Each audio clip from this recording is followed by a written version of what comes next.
entre diferentes elementos de contraventeo. Hemos visto el método del centro de torsión, habiendo hecho un ejercicio, ¿no? Como resultado de esto, podemos indicar los siguientes corolarios. El ejemplo nos muestra que la fórmula general se puede escribir como, ¿no?, sumando cada uno de los términos que hemos usado aquí, ¿no? La parte, okay. Aquí, estos términos. Bueno, se ha escrito los valores de R sub I prima, R sub I prima segunda, el valor provocado por el momento, ¿no? Entonces, escribiendo toda la expresión, tenemos lo siguiente: R sub I es K sub I por seno de phi, por todo esto que es la parte relativa a la componente del corte provocado por el viento para un desplazamiento unitario en el sentido Y, y este es para el desplazamiento unitario en el sentido X, y este es por el momento, ¿no? Siendo R la distancia de la línea de acción al centro de torsión, dado por esta expresión, donde X sub 0 y Y sub 0 son las coordenadas del centro de torsión. Esta fórmula se simplifica notablemente en el caso de adiestramientos paralelos, es decir, que todas nuestras pantallas o elementos de contraventeo tengan un ángulo phi igual a 90 grados, ¿no? Entonces, teniendo phi 90 grados, esta parte se vuelve 0, esta parte se vuelve 0, 0, 0, entonces hay una notable simplificación, ¿no? Entonces, resultaría ser esta expresión: R sub I, K sub I por H sobre sumatorio de K sub I más K sub I por RI por el momento sobre K sub I por R sub I al cuadrado. Pero, si R sub I es igual a X sub I menos X sub 0 es igual a X sub I raya, coordenada de la pantalla con relación al centro de torsión, que resulta ser el centro de gravedad de las inercias de las pantallas, entonces esta expresión se puede escribir como K sub I por H sobre sumatorio de K sub I, y tenemos K sub I por X sub I rayas sobre K sub I por X sub I raya al cuadrado por H por X, el momento, siendo la excentricidad de H con relación al centro de gravedad de las pantallas, ¿no? Entonces, R sub I, por último, es H por K sub I sobre sumatorio de K sub I, que es proporcional a su rigidez, a la rigidez de cada pantalla, y la segunda parte es proporcional al desplazamiento que sufre cada pantalla, ¿no? Que es K sub I por X sub I raya sobre sumatorio de K sub I por X sub I raya al cuadrado por E. Fórmula que permite resolver el problema en el caso de pantallas paralelas, ¿no? Bueno, el caso general de pantallas en cualquier dirección puede resolverse aproximadamente sustituyendo cada pantalla por otras dos orientadas según los ejes principales de inercia, ¿no? Entonces, sacamos la inercia respecto al eje 2, ¿no? Y la inercia respecto al eje 1, y entonces esto estamos cambiando por una pantalla ficticia que tiene esta inercia según 2, más la otra pantalla que tiene la inercia aquí. Entonces, de ahí que D sub 1 es I sub X, ¿no? Y es I sub 1 coseno cuadrado de phi más I sub 2 seno cuadrado de phi. Y D sub 2 es I sub Y, es I sub Y igual a I sub 1 por seno cuadrado de phi más I sub 2 coseno cuadrado de phi. En el caso de pantallas paralelas a los dos ejes, el centro de torsión coincide con el centro de gravedad de las rigideces. Esta simplificación se aplica sobre todo al caso en que una de las pantallas tiene dirección arbitraria, mientras que las restantes son paralelas a los ejes. Método de la rigidez. Bueno, es un otro método que, bueno, también tiene sus ventajas y desventajas, ¿no? Dice, supongamos un grupo de pantallas referido a un sistema de coordenadas de origen cualquiera, ¿no? ¿Ok? Entonces dice, las fuerzas exteriores H, ¿no? Su X raya, H sub Y raya y M raya se refieren al origen de coordenadas, ¿no? Entonces, ¿qué estamos haciendo? Básicamente lo que vamos a hacer es trasladar la fuerza H provocada por el viento al origen de coordenadas, ¿no? Y a su vez, reemplazar por sus componentes. ¿Ok? Entonces, digamos que tengamos esto, ¿no? Bueno, para hacer una cosa relativamente sencilla, llamaremos esto, que este sea nuestro edificio, ¿no? Y, perdón, un ratito. Vamos a hacerlo algo más. Que este sea nuestro edificio.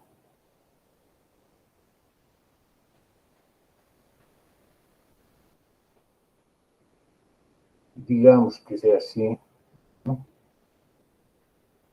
Y que estamos considerando el viento en una dirección perpendicular a esta cara, ¿no? Entonces estaría actuando el viento más o menos así, ¿no? Ahí a la mitad de esa cara, bueno, aquí, ¿no? Eso es, ¿ok? Entonces, este es el valor de H, ¿no? Entonces, este es el valor de A.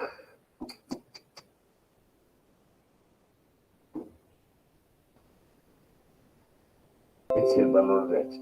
Entonces, ¿qué hacemos? Trasladamos esta fuerza al origen de coordenadas, ¿no? Entonces, trasladamos esta fuerza al origen de coordenadas, ¿no? Y reemplazamos por sus componentes según las direcciones X y Y, ¿no? Entonces aquí vamos a tener una componente, le pondremos aquí una componente en la dirección X,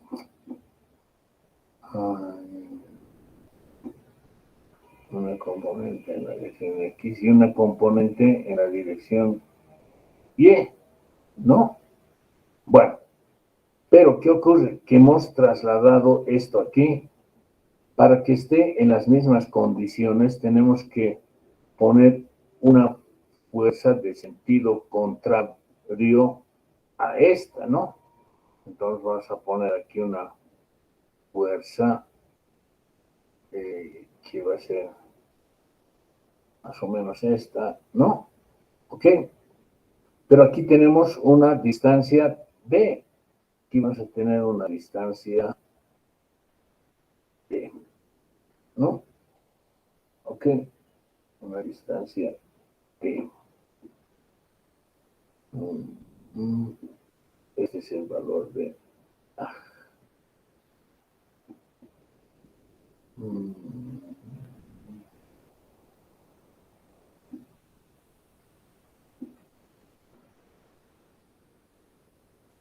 Entonces se nos está generando un momento que es H por D, ¿no? Es H por D, ¿no? Entonces, ese momento es igual a H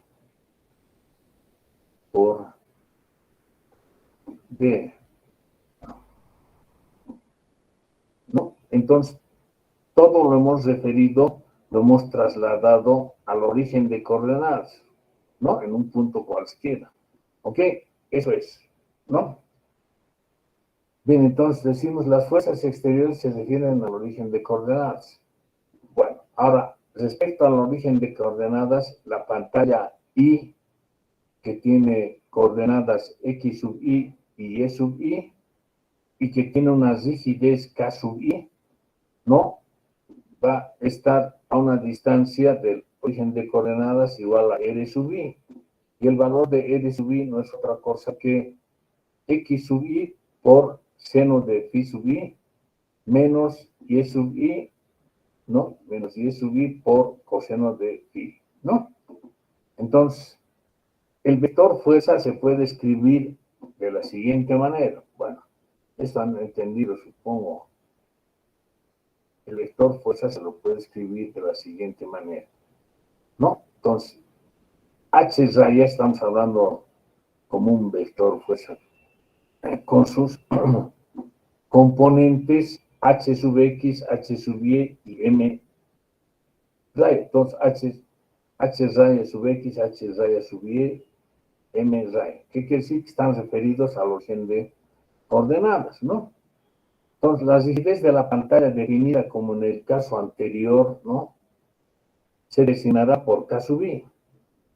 El vector de desplazamiento de un elemento se va a designar como delta igual a un vector con las siguientes componentes, delta X, delta Y, y un giro alrededor del eje Z, ¿no? Un ángulo, delta Z, ¿no?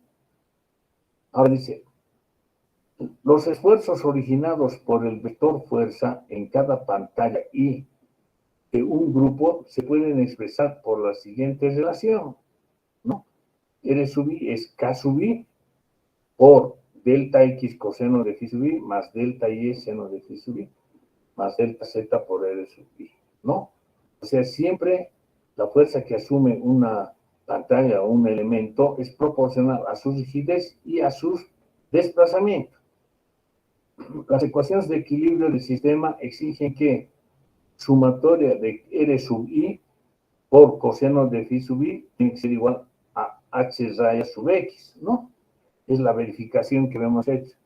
Sumatoria de R sub I por seno de phi sub I es H raya por Y. Y sumatoria de RI por las distancias al origen de coordenadas R sub I minúscula es igual a M raya. De las anteriores relaciones se obtiene que la matriz de rigidez multiplicada por la matriz de desplazamiento es igual a la matriz fuerza, ¿no? Ok. Siendo K la matriz de rigidez que se puede expresar por los siguientes componentes, ¿no? Donde cada uno de estos componentes está dado aquí, ¿no? Las rigideces en uno y en otro sentido. La solución de esta ecuación matricial nos indica que la matriz de desplazamiento es el inverso de la matriz de rigidez por la matriz de fuerza, ¿no? O sea, el problema consiste en invertir la matriz de rigidez por cualquiera de los métodos. Conociendo el vector desplazamiento, ¿no? Se puede calcular las fuerzas R sub I en cada pantalla por la expresión R sub I señalada en la página anterior, ¿no? Por esta expresión. ¿Listo? Entonces, el problema de todo problema de análisis matricial consiste, como digo, en invertir la matriz de rigidez. Y ahí tenemos N formas de invertir, ¿no? Método de Gauss, el método de Klaus Jordan y el método Cholesky, etcétera, etcétera, ¿no? El método de rigidez expuesto en forma matricial sirve para elaborar un programa de computación. Un cálculo manual se realizará de la siguiente manera. El grupo de pantallas está sometido a la acción de las fuerzas exteriores, ¿no? Pero ya hemos aplicado en el origen de coordenadas, ¿no? Entonces, H raya sub X, H raya sub Y y M raya. Y a la reacción de las pantallas, ¿no? R sub Y. Una fuerza exterior que provoca una traslación según la dirección XX genera en la pantalla Y una reacción proporcional a su rigidez, K sub I por coseno de phi sub I, en la dirección 1, 1. Las proyecciones de esta reacción son K sub I por coseno cuadrado de phi sub I en la dirección X y K sub i coseno de phi sub i por seno de phi sub i en la dirección y.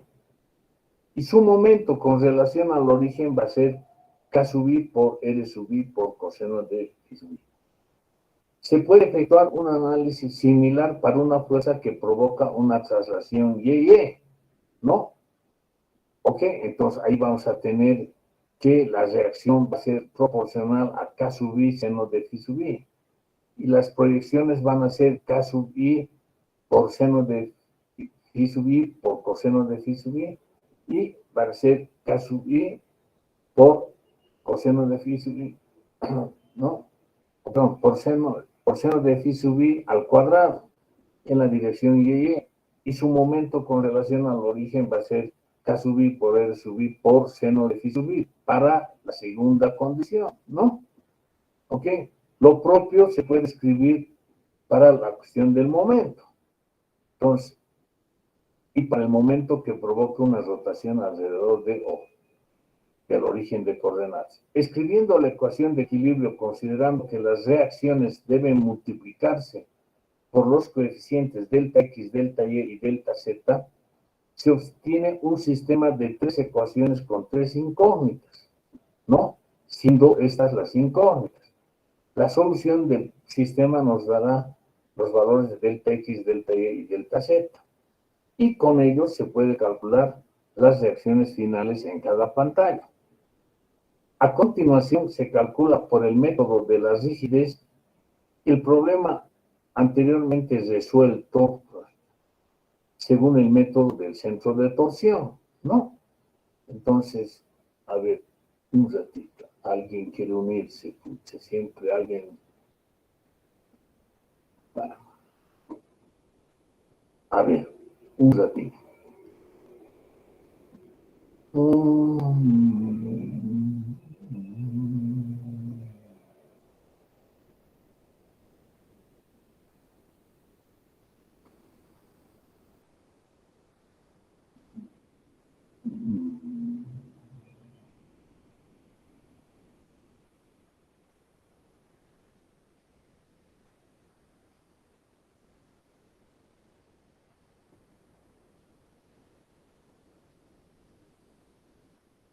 Allá está abierto, pero a ver, vamos a ver si es que puede, ya.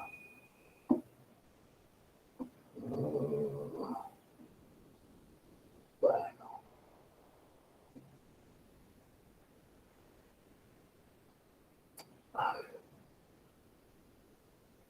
No hemos podido ver. Bueno, pero a ver, vamos a ver que estos son los mismos datos, ¿no?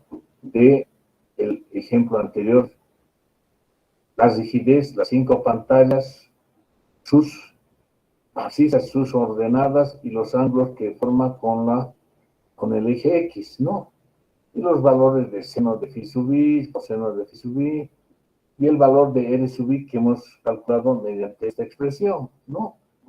Y luego vemos el valor de K sub i coseno de phi sub i, ¿no? Que es para el desplazamiento en el sentido X, y K sub i por seno de phi sub i para el desplazamiento en el sentido, en la dirección y K sub i por R sub i por el momento, ¿no? Entonces decimos, fuerzas provocadas por H sub X, ¿no? Entonces, según XX, no va a ser otra cosa que hemos dicho, K sub i coseno de phi sub i por coseno de phi sub i. Entonces, K sub i por coseno cuadrado de phi sub i. Según Y es K sub i coseno de phi por seno de phi. Y según por el momento es K sub i por R sub i por coseno de phi sub i, ¿no? Para Y, les había dicho, es K sub i por seno de phi sub i, ¿no? Por coseno de phi sub i. Y aquí K sub i por seno de phi sub i por seno de phi sub i, o sea, seno cuadrado. Y este es K sub i por R sub i por seno de phi, para el H sub i, ¿no? Este es, ya decíamos, para el desplazamiento provocado por un desplazamiento en el sentido Y en el sentido X, ¿no? Bueno, hallamos estos valores para cada una de las pantallas, ¿no? Lo propio, esto para cada una de las pantallas, y tenemos estas sumatorias, esto y este, que llegan a ser los coeficientes de la matriz de rigidez, ¿no? Para las fuerzas provocadas por M, es K sub I, L sub I, para X por coseno de phi sub I, coseno de phi. El otro, K sub I por L sub I, seno de phi. Y aquí es K sub I por L sub I al cuadrado, ¿no? Por lo propio, hallamos para cada pantalla estos valores y hallamos las sumatorios. Entonces, escribimos la matriz de rigidez, ¿no? Entonces, aquí tenemos 893 por delta X, 277 por delta Y, menos 50,54 por delta Z, ¿no? ¿Ok? Va, primero eso. Para el segundo, 277 delta X, 749 delta Y, 1268 por delta Z. Y por último, para el giro, menos 50,54, 1268 y 601,99 por delta Z, ¿no? Bueno, esta es la matriz de rigidez que tenemos que igualar a la matriz de fuerzas, ¿no? Ahora, en nuestro caso, si se acuerdan, teníamos una fuerza H sub Y distante del origen de coordenadas igual a 7.32 metros, ¿no?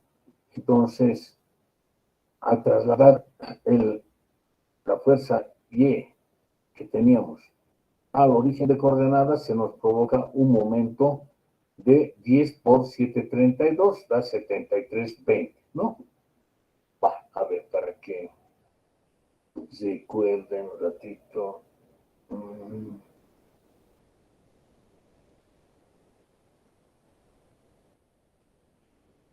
¿No? Teníamos 732, los 10 metros. ¿Ok?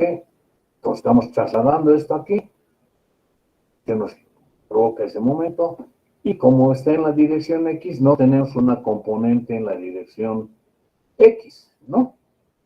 Ok.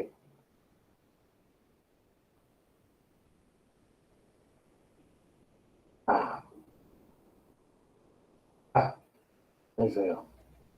Al revés. Estoy yendo al revés.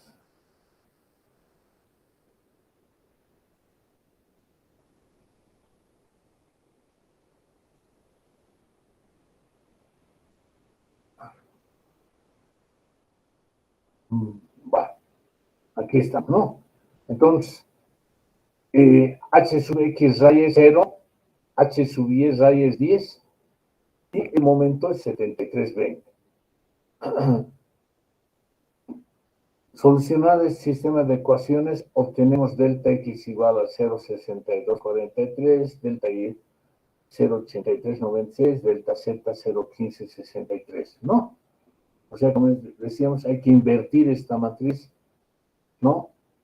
O, bueno, por cualquier otro método, pueden hacer, como tenemos 3 ecuaciones con 3 incógnitas, podemos hacer por determinantes, aunque ahora ya el Excel tiene la solución de estos sistemas matriciales, ¿no? Bueno, entonces, ¿qué hacemos aquí?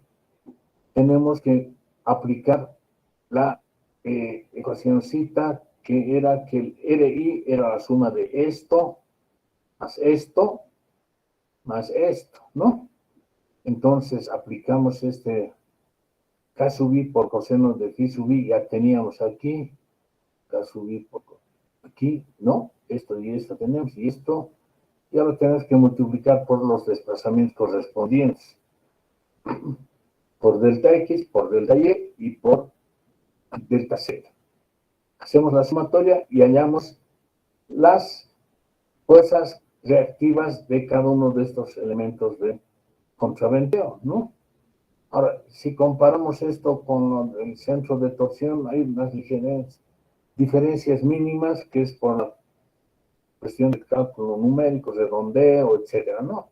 Aquí también podríamos hacer la comprobación de la sumatoria de las componentes según X y según y alrededor de que tiene que darnos, según X tiene que darnos 0, ¿no? Según Y tiene que darnos 10. ¿Qué? Bueno, entonces, en el caso de una pantalla de forma compuesta, para aplicar el método de la matriz de rigidez, se descompone esa pantalla en dos pantallas ficticias perpendiculares según los ejes principales de inercia, que tengan el mismo centro de gravedad que la pantalla compuesta, y con rigideces proporcionales a las inercias máxima y mínima de la pantalla, ¿no? A las inercias principales. Como conclusión, se puede señalar que generalmente el método del centro de torsión es más práctico para el caso de pantallas paralelas a una o dos direcciones, y el método de la rigidez para el caso de pantallas dispuestas sin orden, ¿no? ¿Ok? Bueno, a ver, ustedes pueden hacer su Ingeniero, programa, ya sea para determinar las fuerzas por el método del centro de torsión o por el método de rigidez. Les voy a mostrar. ingeniero, una consulta. Sí, Buenas noches, ingeniero. Si tenemos una pantalla en forma de U como en los ascensores, se debería poner en tres pantallas ficticias. no, no, pues justamente, bueno, esa es una aproximación, ¿no? En el caso de una pantalla de forma compuesta, entonces, en este caso, vamos a tener, por decir, aquí,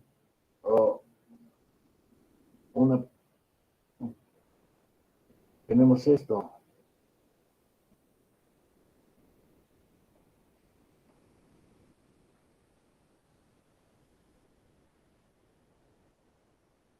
Si tenemos esto, ¿no? ¿Ok?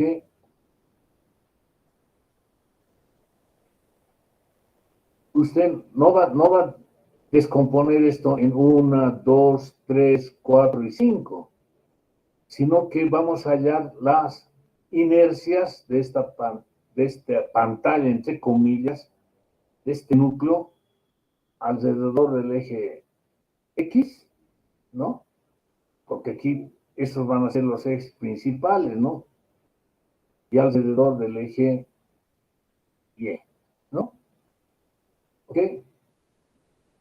Entonces vamos a tener una inercia.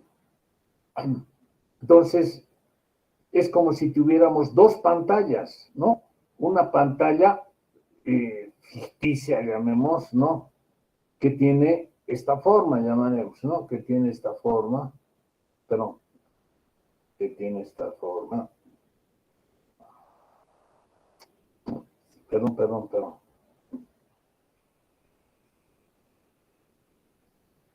que tiene esta forma con una inercia igual a de este cajón, una inercia según X igual a esta. Y otra pantallita que vamos a tener aquí, ¿no? ¿Ok? Con una inercia, ¿no? Con una inercia alrededor de este eje Y igual a esta, ¿no? Pero, ojo, no son rectangulares, es una inercia nomás, ¿no? Entonces, cuando vamos a hallar una fuerza que va a ser absorbida por esta pantalla ficticia y otra fuerza que es absorbida por esta pantalla ficticia, ¿no? Cuando queramos hallar las tensiones, no vamos a hallar las tensiones en estas pantallas ficticias, sino que vamos a tener que una fuerza o un momento o un cortante en uno y en otro sentido, donde tenemos que hallar las tensiones para cada uno de estos puntos, ¿no? Haciendo uso de la fórmula de flexión compuesta, pero donde vamos a tener dos momentos, un momento alrededor de X y otro momento alrededor de Y. Y el esfuerzo normal va a venir dado por la carga vertical o el área de, diremos, de influencia de este núcleo, por eso, ¿no? ¿Ok? Entonces, se descompone en dos pantallas ficticias. No estoy diciendo rectangulares, pantalla ficticia, según los ejes principales de inercia, que tengan el mismo centro de gravedad que la pantalla, con rigidez proporcionales a las inercias máximas y mínimas de la pantalla. ¿No? ¿Está bien? ¿Entendido? Sí, ingeniero. Ya. Bueno, a ver. Vamos a ir.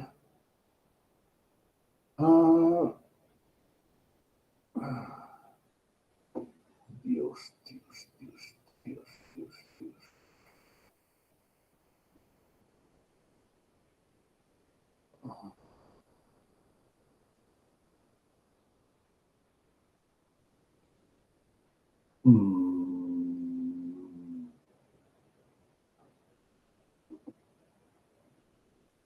A ver.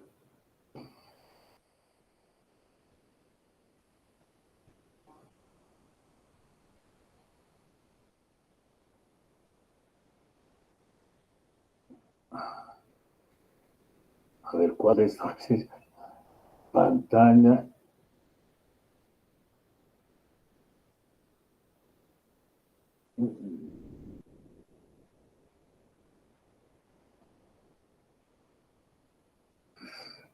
Examen final, primer parcial, no se llama. A ver, un ratito. Vamos a ver dónde está esto. No sé cuál de estos es.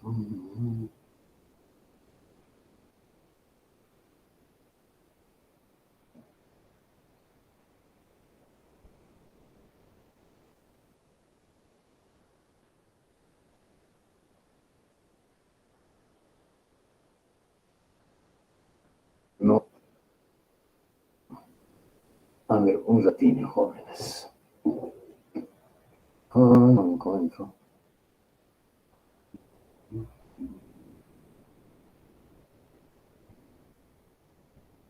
Wow, wow, wow, wow.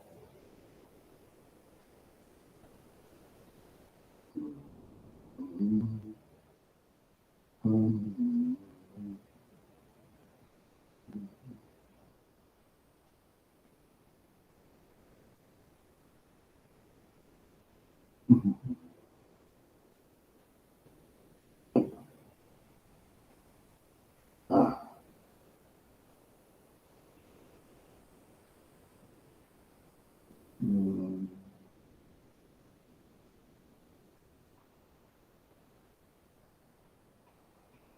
Wow. 5 pantallas, sus rigideces, sus coordenadas, X1 y X sub Y y sub Y, el ángulo, a ver, un ratito.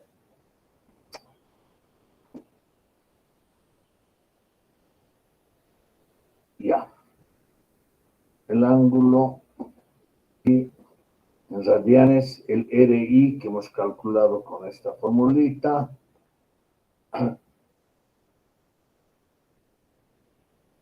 La fuerza provocada por el desplazamiento según X, según Y, por el momento, las fuerzas provocadas por H sub X, ¿no? Por H sub Y, por el momento M sub M, ¿no? Listo. ¿Ok? Entonces hemos hallado aquí las sumatorias. Este 156 va a venir, bueno, está armado por ahí, ya, a ver, ratito, ¿dónde está? Y aquí hemos sacado directamente ya aquí está un ratito. ¿Qué es el sistema? ¿No? 156, y nos damos unos valores. Caso, un ejemplo 1, H sub X 247, H sub y 247, bueno, aquí está el momento es este, ¿no? Los desplazamientos que se obtienen, ¿no? De la resolución, ¿no?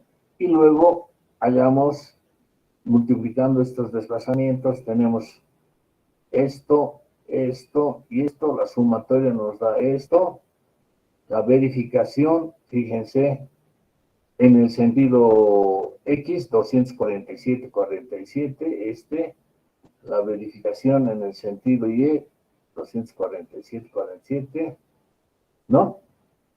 Y un segundo caso, con una fuerza H sub X de derecha a izquierda, un H sub Y arriba y un momento, ¿no? ¿Ok? Se hallan los desplazamientos, lo mismo, entonces esto entra aquí, multiplicamos por K sub I coseno de phi sub I, por seno de phi sub I, tanto, y tenemos la verificación. La verificación de fuerza según X nos da 123,82. La verificación de fuerza según Y, 462. ¿No? Bueno, a ver, si alguien tiene los datitos, a ver, de esto podríamos hacer aquí el ejemplo, este ejemplo, ¿no?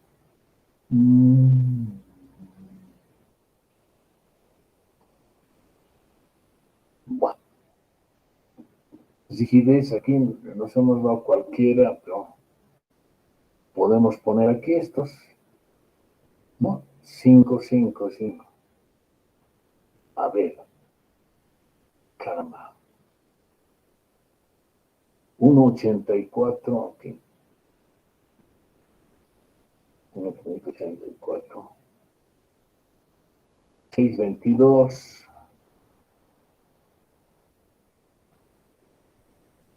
2,68.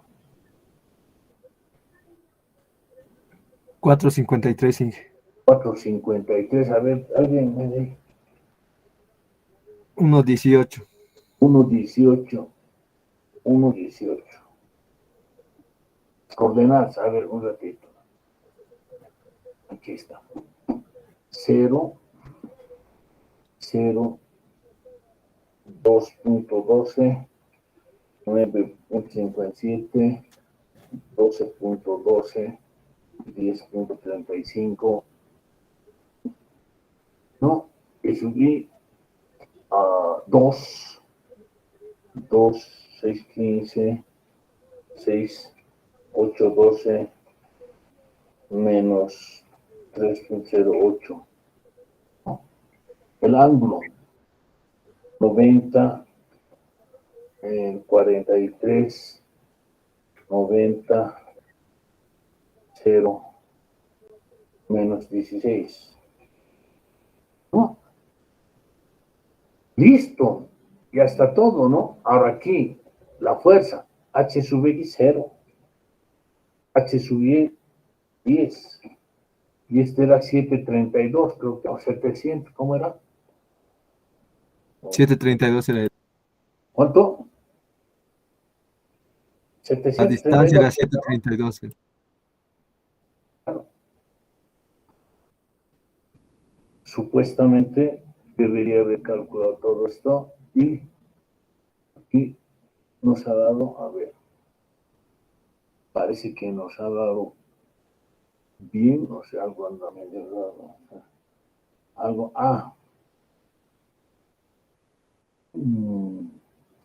caramba, repito, 0 menos 16.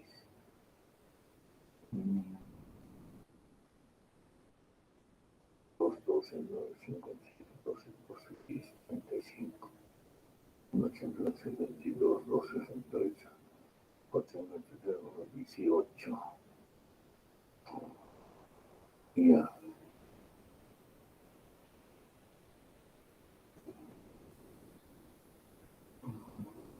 Este es el método del centro de torsión.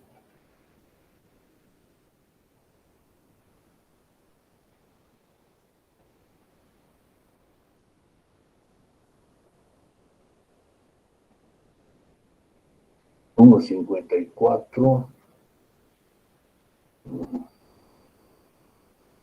Algo me dice que estoy haciendo mal. A ver.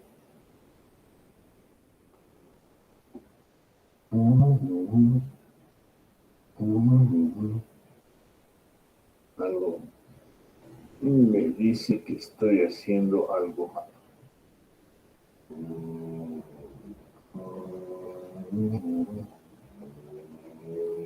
Ya. A ver.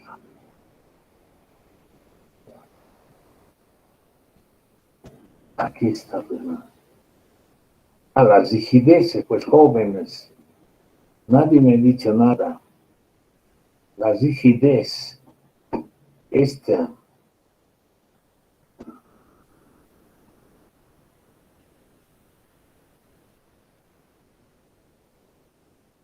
un 87,42. No, ¿qué hemos hecho?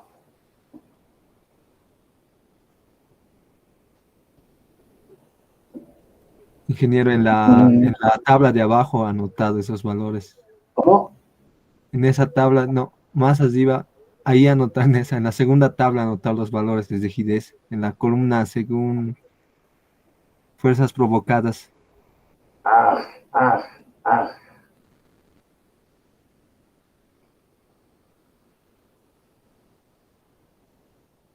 Este era Kasumi, ¿no?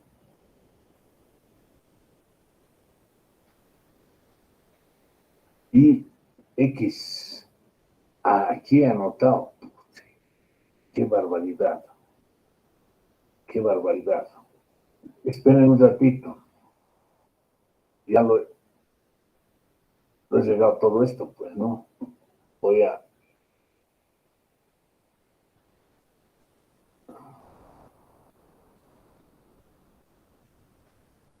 Ya.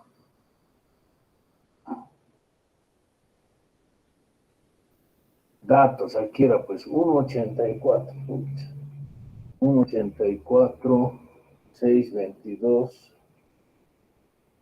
2.68, 2.68, 4.53, 1.18,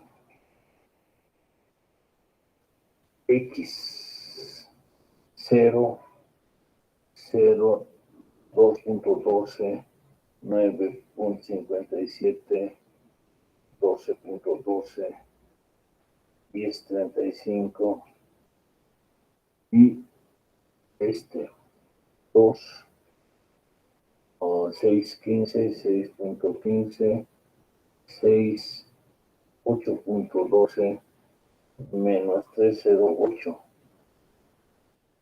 El ángulo 90, 43, 90, 0 menos 16. Ya, ahora sí. Ahora sí, esto es 0, 10, 732, ¿era, no? 732, si no me equivoco.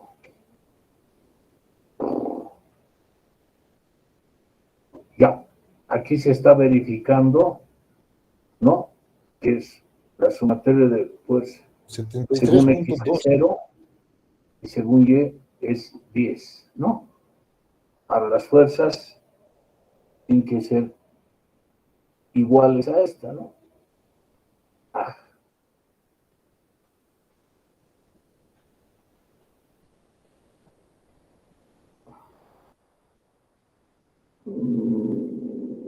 ay, Dios.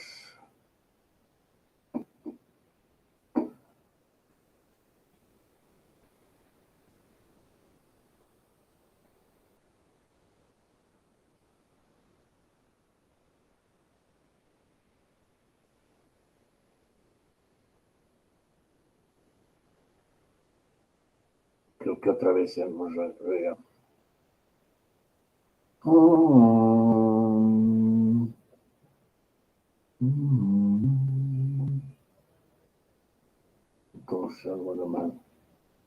Algo anda mal, jóvenes.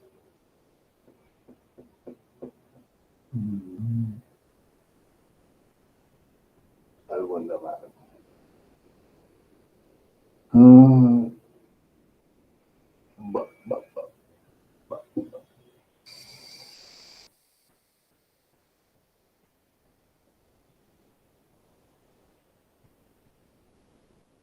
Aquí están los valores 50, 54, 12, 60, 601.99. Este otro valor es 8.93, 8.95, 2.79, menos 50, 2.77,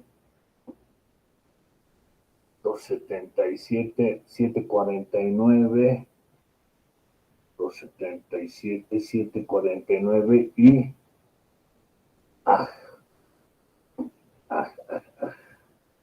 y 12.68. O sea que estos valores. El valor del momento, ingeniero. ¿Perdón? El valor del momento 73.2, creo que es el valor del momento, no es 700. Claro, 7.32, mucha. Ya.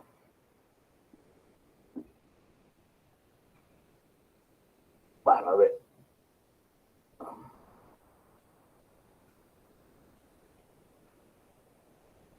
$1.54. Pero igual, algo anda mal. Algo anda mal. 7.32. El momento es 73. ¿Perdón?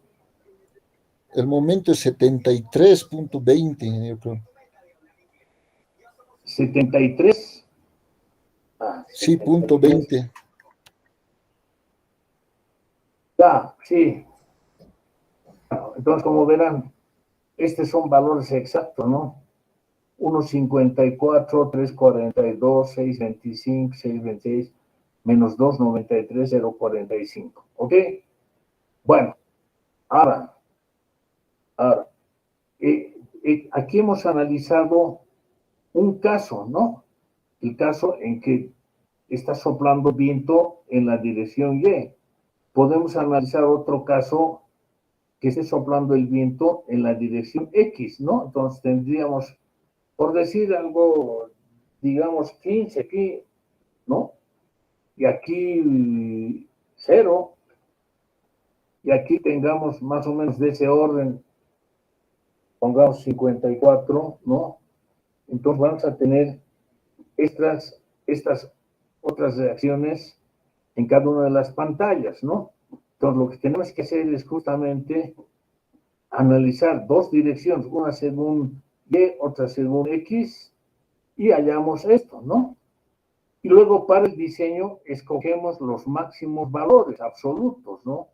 En este caso tendríamos que tomar estos. El mayor es este otro,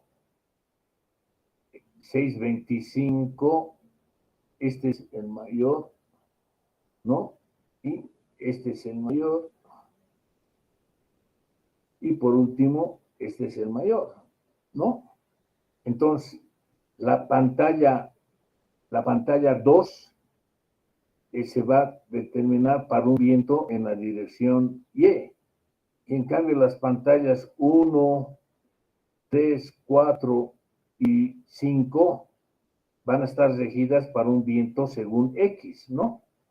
¿Entienden? Entonces, eso es lo que tenemos que hacer. Ahora, hay otra cosa, ¿no? Otra cosa. ¿Qué pasa? ¿Qué pasa que si el viento está soplando en la dirección contraria? ¿No? Lo único que van a cambiar son los signos de esto. Si yo le pongo aquí menos 10, ¿no? Lo único que va a cambiar es esto, ¿no? Pero, ahora aquí, menos 10, ¿no? Pero, ojo, menos 10 quiere decir que este momento también ha cambiado, ¿no? Entonces, este tendría que ser menos 73.20. ¿Ok? Así es la figura, ¿no? ¿Me entiende? Entonces, bueno, el programa hace para el viento positivo y viento negativo, ¿no? Pero nosotros por aquí tenemos que tomar esto y considerar que pueden cambiar de signos estos, ¿no?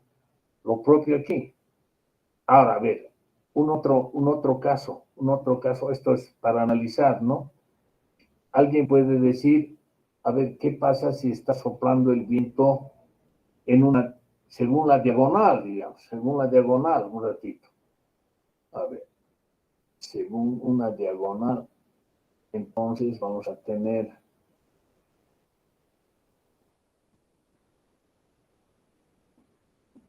digamos, este es nuestro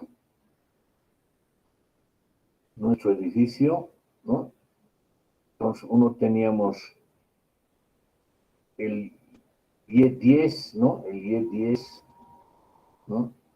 El Y10, y esto era 7, y luego teníamos aquí este momento positivo, ¿no? Entonces, si ponemos en sentido contrario,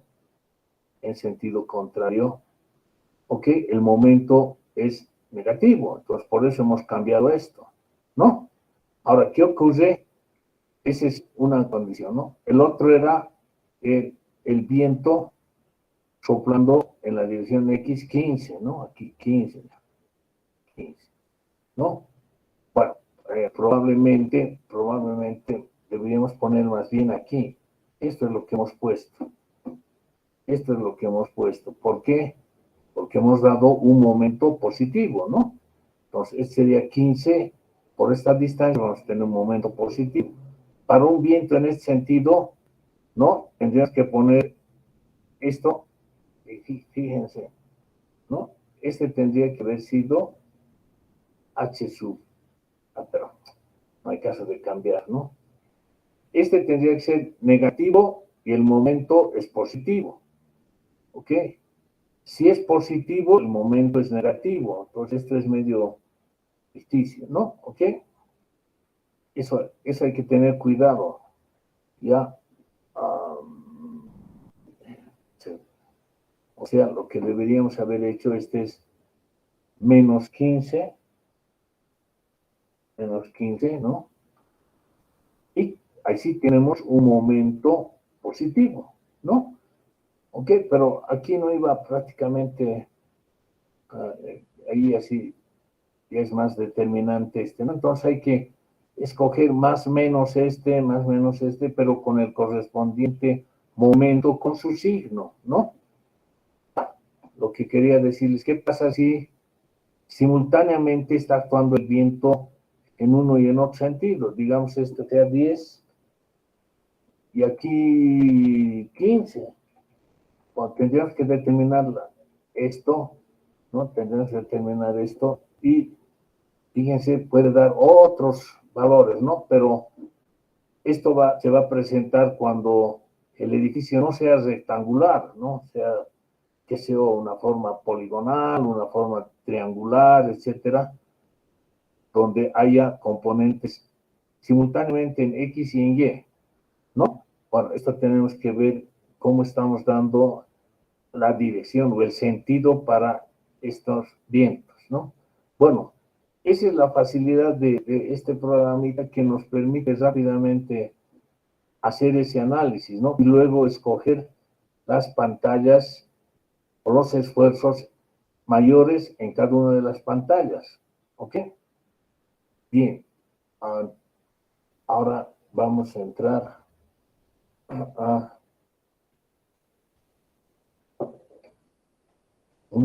a la parte relativa al diseño de las pantallas, ¿ya? Vamos a entrar al diseño de las pantallas. Va, esto lo puedo salvar, no hay problema.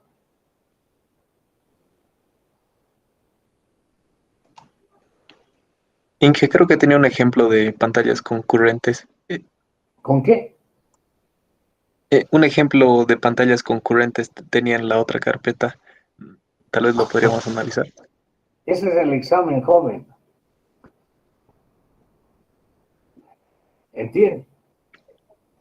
Sí, sí, Inge, una pauta tal vez. Un ratito. Como verán, bueno, N ya había un momento en que todo el mundo tenía pues los exámenes. Yo no sé qué afán tiene la dirección de estudios que se presenten solucionar de examen. Después, de ahí nomás aprenden, pero no saben aplicar la cuestión, ¿no? Muchas veces yo cambiaba el signo de una fuerza y los alumnos hacían cualquier cosa, copiaban nomás como era el original y se aplazaban, ¿no? Obviamente.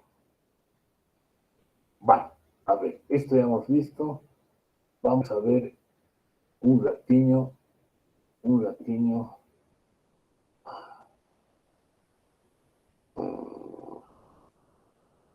Ya está. O sea, tienen que pensar un poquito ustedes también, ¿no? Se puede resolver pantallas concurrentes con este caso también, ¿no? No estamos, sí, 303. Ya. Bueno, vamos a ver esto. Muros en construcciones corrientes, ¿no? Que es aplicable a las pantallas, ¿no? Evaluación de las cargas verticales. Se pueden aplicar los mismos criterios que para las columnas. ¿Qué quiere decir esto? Por el método de las áreas de influencia para cada pantalla. Evaluación de las solicitaciones por cargas horizontales. Se pueden determinar a partir de las teorías de contraventeo señaladas en el fascículo anterior, ¿no? que acabamos de ver. Campo de aplicación. El método expuesto es aplicable cuando se cumplen las condiciones siguientes. El muro está sometido a una compresión centrada, es decir, cuando los momentos cuyo vector es paralelo al eje del muro, momentos en un plano perpendicular al plano del muro, no se consideran en la estabilidad del conjunto y que en caso de presentarse determinan una excentricidad de la carga normal inferior a un doceavo del espesor del muro. ¿Qué quiere decir esto? Bueno, tenemos nuestro muro, ¿no? La carga vertical de este muro la vamos a hallar, hemos dicho, en base a el área de aporte, digamos que es el área de aporte, ¿no? ¿Ok? Pues nos va a dar una carga sobre el muro. Dice, ¿no? Ahora dice, el muro está sometido a una compresión centrada. ¿Qué quiere decir? Que la fuerza resultante de esta carga vertical, ¿no? Tendría que estar actuando sobre este eje, ¿ya? Sobre ese eje, ¿sí? En cualquiera de estos puntos, pero sobre este eje. O si hubiese algo, por decir algo, la resultante por ahí, la resultante está aquí, y la resultante está aquí, digamos aquí, exagerando, no, la excentricidad, esta distancia tan pequeñita, esta distancia,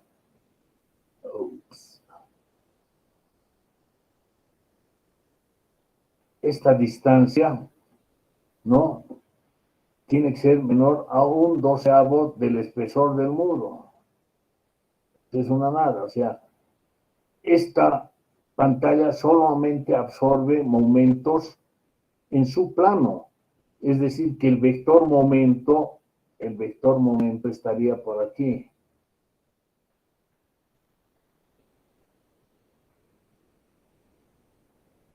¿No?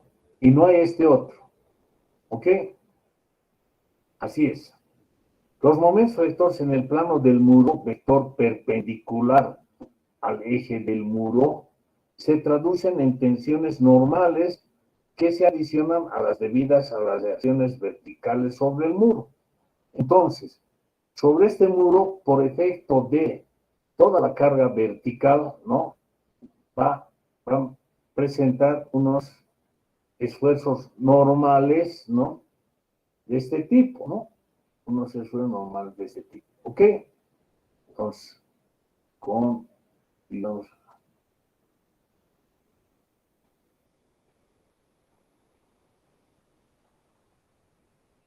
y así sucesivamente, ¿no? Ok. Los momentos se traducen en tensiones normales. Entonces, un momento como este que está actuando aquí, ¿no? Estaría provocando un esfuerzo normal, un esfuerzo de compresión sobre esta cara, ¿no? Entonces vamos a tener aquí esto, ¿no? Y aquí vamos a tener un esfuerzo de tracción a este lado, ¿no?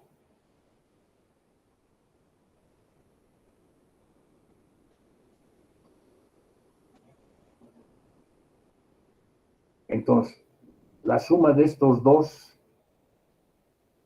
nos va a dar un diagrama de esfuerzos normales que va a ser esto. Y aquí puede que sea aquí una nadita así, ¿no? Es esto menos esto. ¿Ok?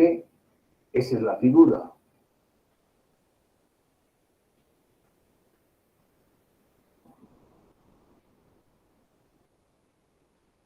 ¿Ya? ¿Qué se adicionan? ¿Qué da momentos después normales que se adicionan a esto? ¿No?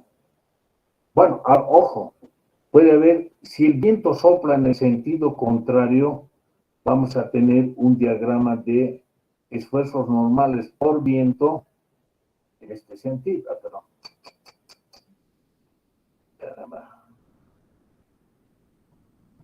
Vamos a tener un diagrama de este tipo y este se traduciría en un diagrama de este tipo, ¿no?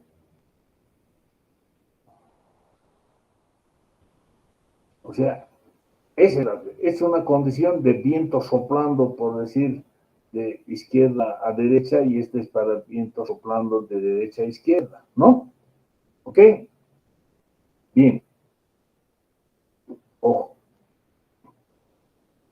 Las condiciones de ejecución y particularmente los encofrados deben garantizar que la falta de verticalidad del muro esté limitado al mayor de los siguientes valores, ya sea 1 centímetro o 1/300avo de la luz de pandeo.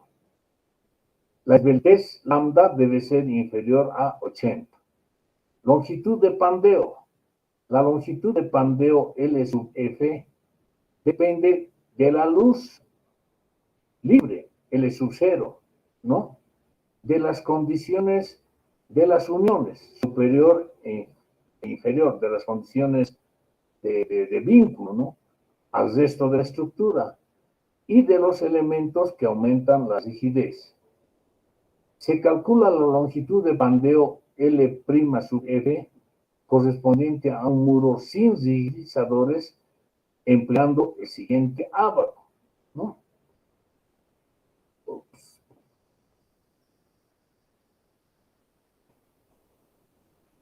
Ok, entonces a este ábaco se entra por el eje de las X con la relación la altura libre sobre L sub T, L0 sobre L sub W, que son las distancias a los otros elementos de contraventeo que están al este y al oeste, ¿no?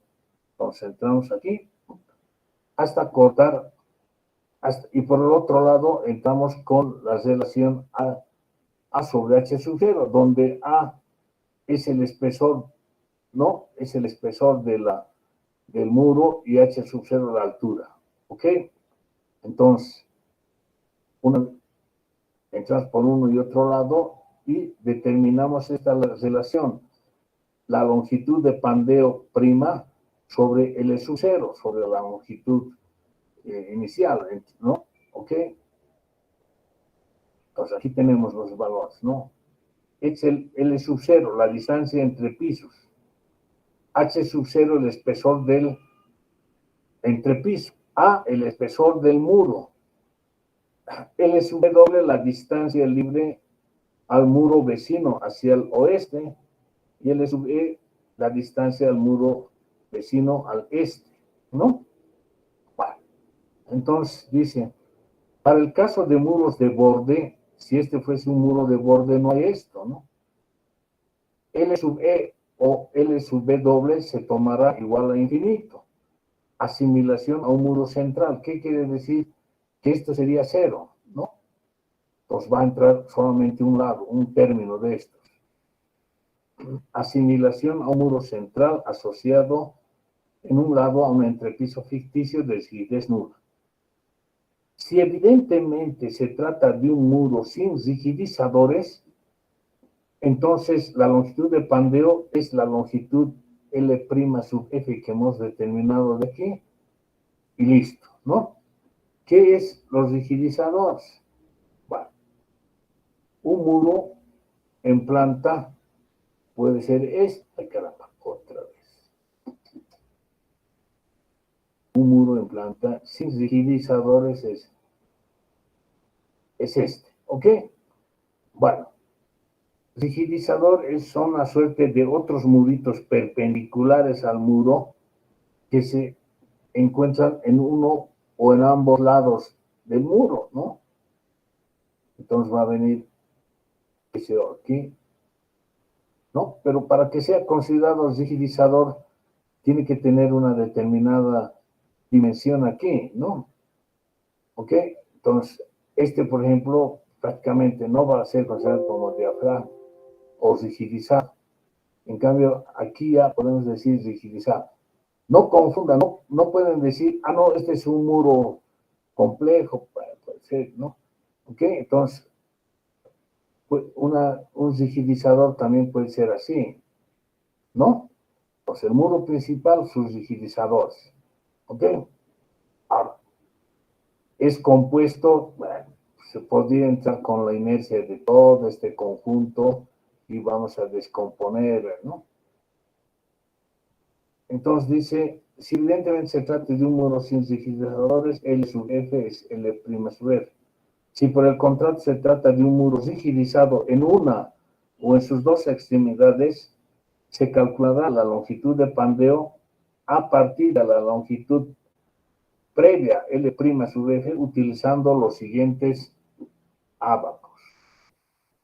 Entonces aquí tenemos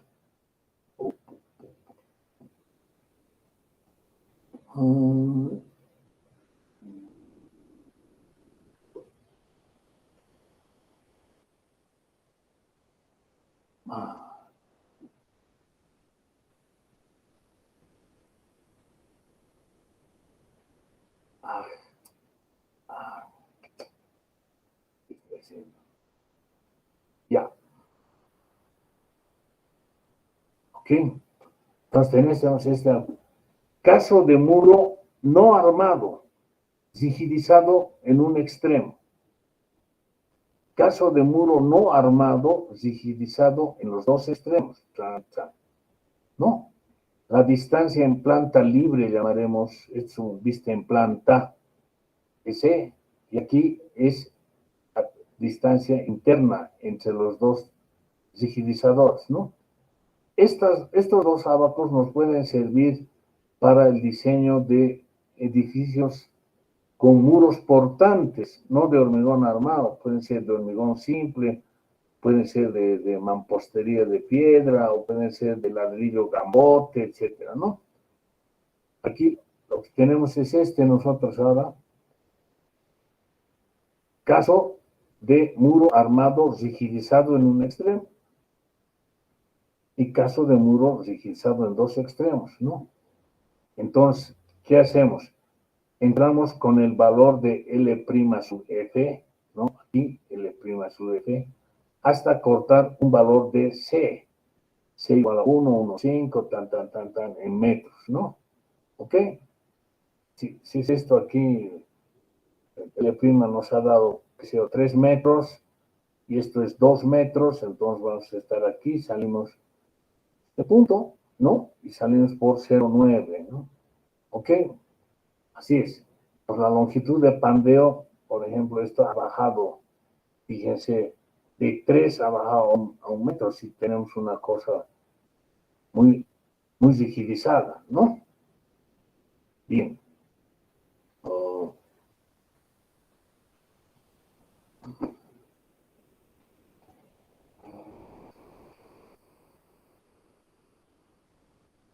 Bueno, para que un rigidizador se considere efectivo, es necesario que su dimensión transversal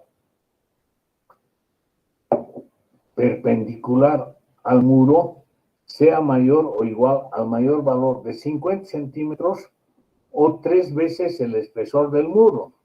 ¿Ya? Bueno, en el cálculo de cálculos previos o aproximados se puede adoptar los siguientes valores para la longitud de pandeo.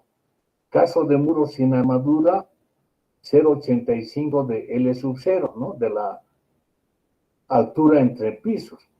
Caso de muro armado, 0,70 de L sub 0. Cuando la longitud de pandeo se determina, la esbeltez con, o conocida la longitud de pandeo, determinamos la esbeltez con esta relación. Esta es la esbeltez geométrica, ¿no? La longitud de pandeo sobre el espesor del muro, multiplicado por raíz de 12 es la longitud o la longitud de pandeo mecánica, ¿no? ¿Ok? Como se ve, la esbeltez es directamente proporcional a la relación de la esbeltez geométrica, LF sobre A, ¿no? Determinación de la resistencia interna del hormigón en el estado límite último. La resistencia interna del hormigón solo, ¿no? Sin armadura, en el estado límite último, para un muro se determina a partir de la carga última N sub U raya es un valor gamma por B sub R por la tensión característica del hormigón, ¿no? ¿Ok? Donde gamma es un coeficiente leído en la tabla siguiente en función de la esbeltez geométrica, ¿no? B sub R es A menos 2 centímetros por D en metros cuadrados, ¿no? Sección reducida para una banda de ancho D obtenida 2 centímetros al espesor del muro, ¿no? Bueno, ¿qué quiere decir esto? Que lo que hacemos para el análisis y diseño de un muro, vamos a tener, voy a exagerar con el ancho del muro, ¿no? Este muro. Entonces, le restamos 2 centímetros, 1 centímetro a cada lado. Entonces, el área efectiva o el ancho efectivo va a ser este. ¿Ok?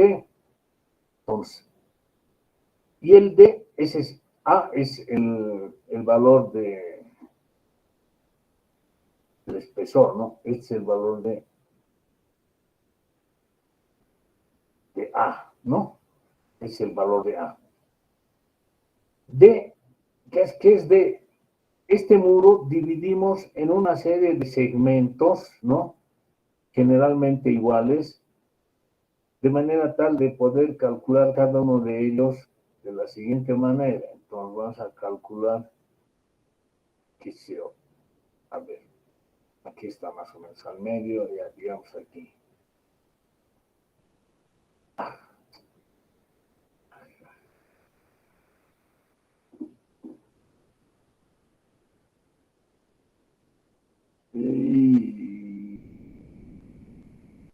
Casi. ¿Ok? Ya. Entonces, supongamos que hemos dividido en 6 segmentos iguales, ¿no? Entonces, este es el valor de P. Este es el valor de D.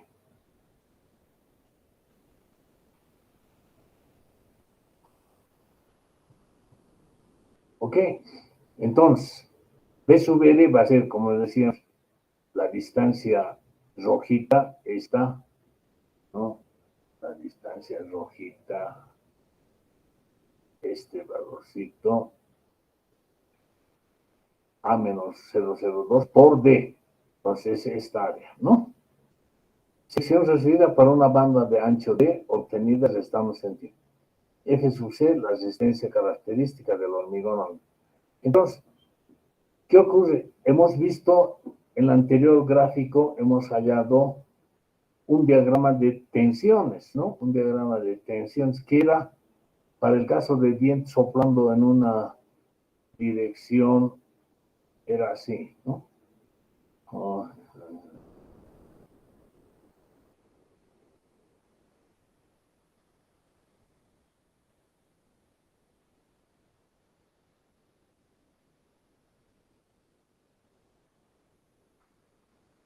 ¿Ya? Ok. Entonces, en cada uno de estos elementos D va a actuar una fuerza que es la resultante de este diagrama de tensiones multiplicado por el espesor, ¿no? Tan. Entonces, aquí vamos a tener un valor de NU. Aquí vamos a tener un valor de NU. ¿Ok? ¿Tiene?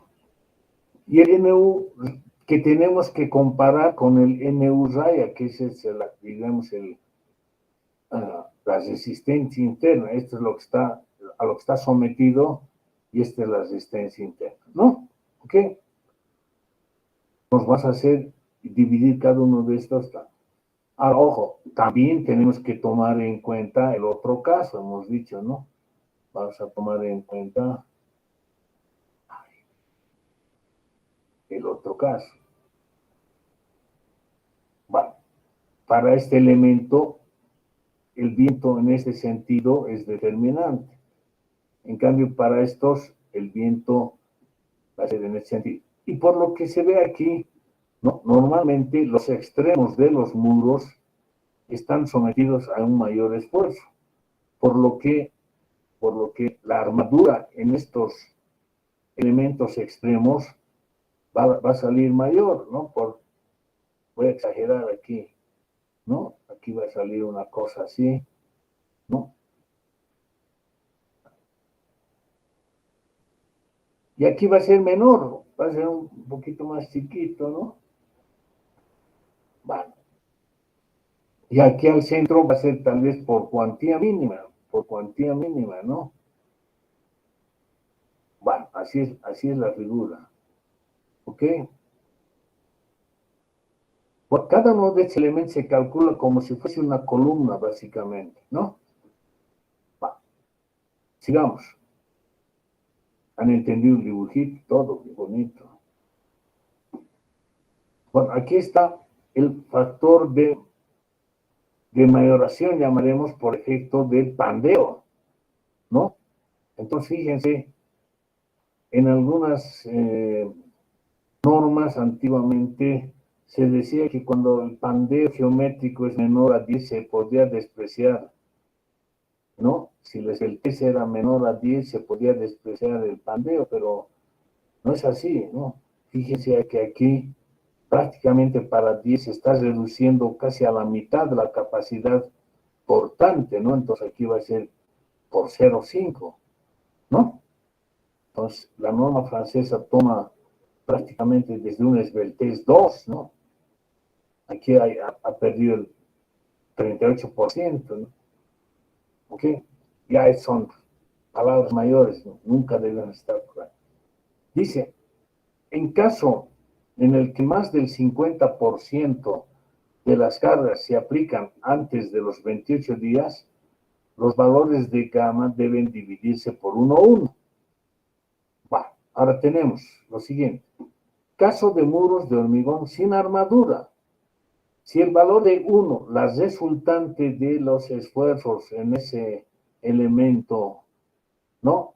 Es menor al 0,70 de NU raya, o sea, de esta expresión, ¿no?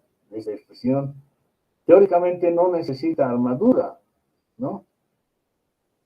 Cuando ocurre que la carga última aplicada es inferior al 0,70 resistencia interna, es decir, el muro solo requiere armadura en correspondencia con aberturas y las mínimas por condiciones de retracción y temperatura.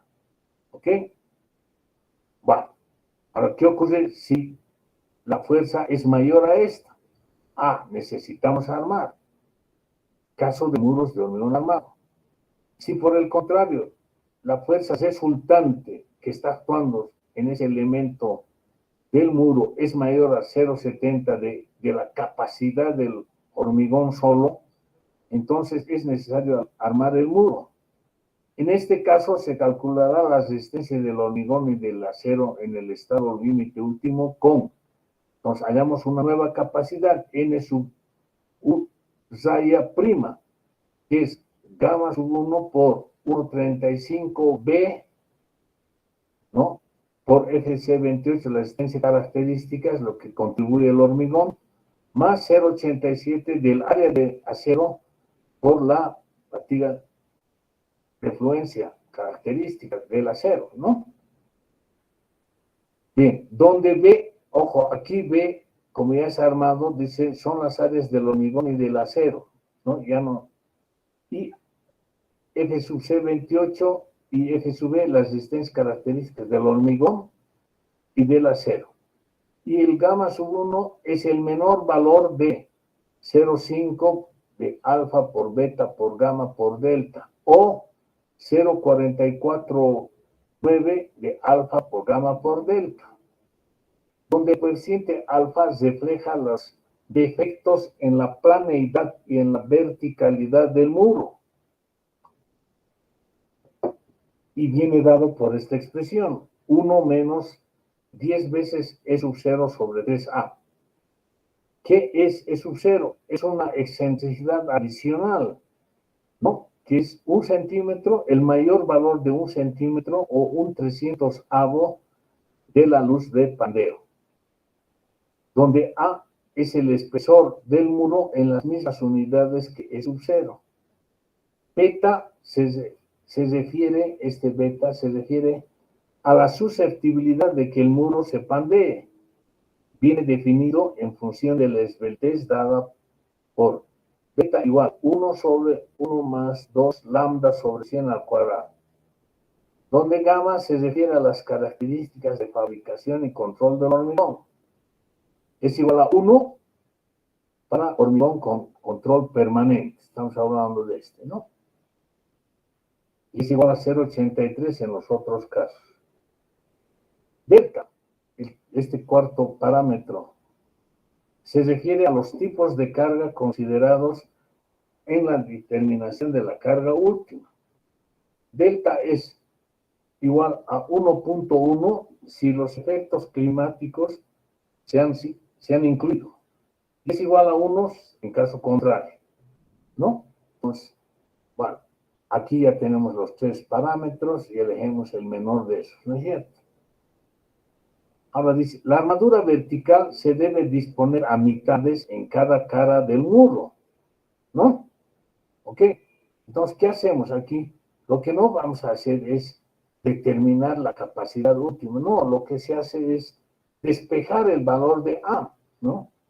De aquí despejamos el valor de A, porque generalmente ya nos hemos dado un espesor del muro y una longitud del muro, etc.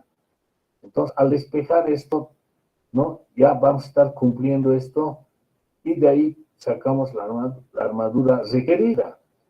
Y eso tenemos que verificar con la cuantía mínima, ¿no? Y aquí están las cuantías mínimas. Cuantía mínima de aceros verticales, ¿no?